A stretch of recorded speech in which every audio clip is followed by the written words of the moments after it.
The Education Cafe. You are sipping tea with Restore the Role, and I am your host and founder of Restore the Role, Tamika Bennett. So let's jump right in tonight to what's on topic for this evening.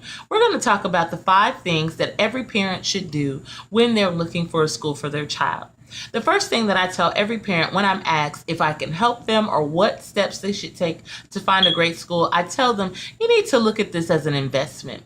An investment in your child's future, not just for right now, not just the thing that's most popular, not the thing that your mom, your grandmother, your aunt, your cousins, everyone's telling you to do, but an investment for you and your child. So the first thing that is on the list that you should do as a parent when you're looking for a school is look at it as an investment. You never buy a home without getting an inspector's report or looking at it yourself. You would never buy a car without taking it to your mechanic or looking at the Carfax. If you do, it's probably a lemon. So never pick a school without making an investment and checking it out yourself first. So that's number one. The second thing that I tell every parent that they should do is have 5 things on your list that you would want out of a school. I recently today had a conversation with a local principal at one of our charter schools, very high performing charter school. It's an accelerated school, great school. It's an absolutely fabulous network. But the principal was telling me that one of the things that she has found over the last couple of weeks that a couple of parents have complained about were the pickup and drop off procedures. And she asked me what I thought about this. And this is what I told her. And this is what I would tell you as parents. I told her that if that was the thing that was most crucial to a parent, if they've made a list of 5 things that they want out of a school and drop off and pick up procedure is important, if it was a problem now, then they actually made the wrong choice. And this is why I say that. When you have a list of 5 things that you want out of a school, if for some reason one of those 5 things doesn't happen, you can't blame anyone but yourself because you've chosen the school. So if the most important thing for you is pick up and drop off procedure, and it's not the way that you would like it, why are you choosing a school that's not giving you what you need? Now, I know some of you are thinking that's really small and silly, and that's not something people should think about. But when I said, number one, you should look at it as an investment. When you're investing into something, you want to make sure it's what you want. So if you have a list of 5 things that you want out of a school and you need to get those needs met, it's your prerogative to get those needs met by choosing the school that's going to meet those needs. Now, the third thing on the list that every parent should do is ask the child what the 5 things are that they're looking for in a school.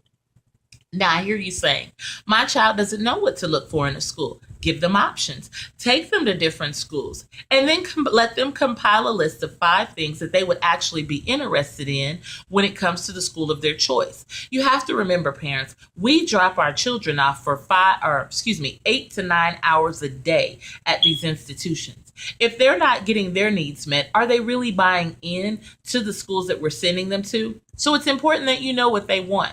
Now, the reason that I wanted to make emphasis on both you having 5 things and them having 5 things is because in between 2 and 3, those second and third things that I tell you every parent should do when they're looking for a school, you need to put in there, what are the 5 things that you would do for the school that you're choosing?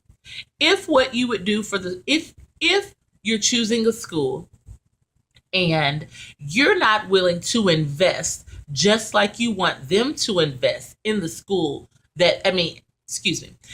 if you're choosing a school and you've made it an investment, which was number 1, you're getting the 5 things out of it that you need, which was number 2, you're getting the 5 things out of it that your child needs, which is number 3, why are you not investing in the school?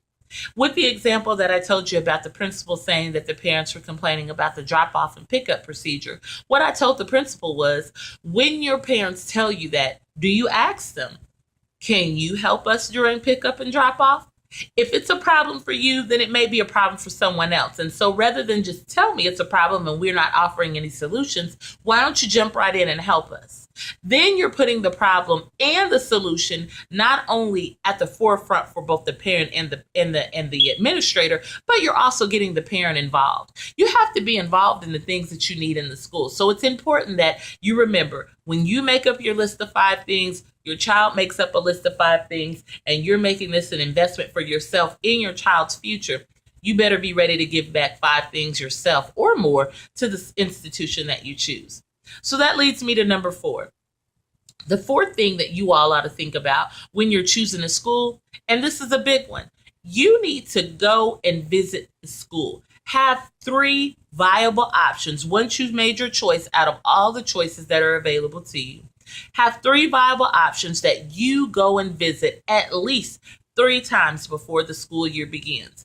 You need to get to know the teachers, the janitors, and people don't think about that, but we're living in a time where people that are employed in schools make some real bad decisions, and we have to be willing to hold those people accountable. So get to know the teachers, the janitor, the principal, the administrator, the secretary. Know what's going on in the classroom. Know who's going to be in the classroom.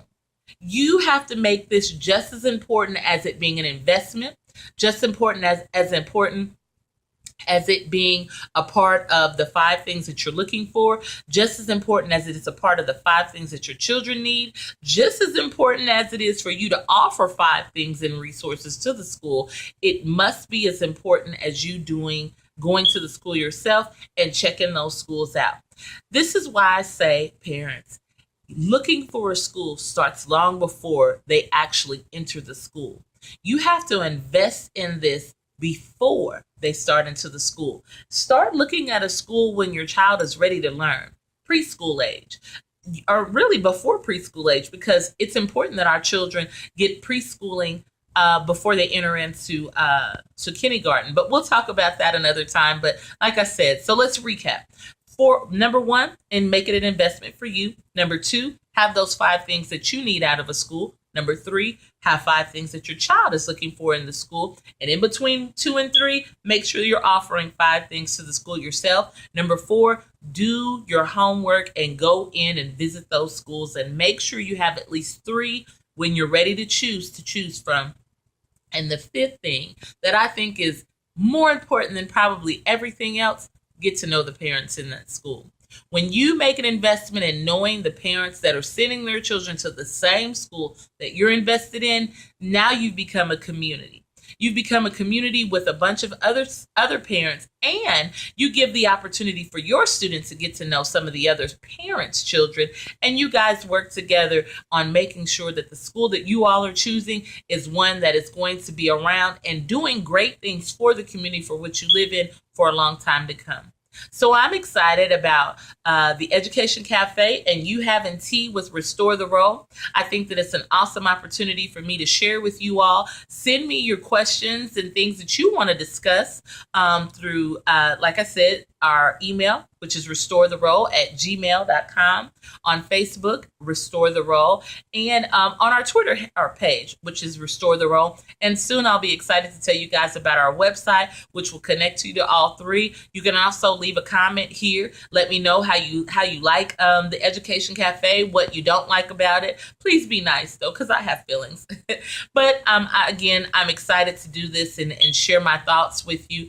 We'll try to blog at least twice a week. If things are going on locally or nationally that we want to weigh in on, we'll definitely put those up for you.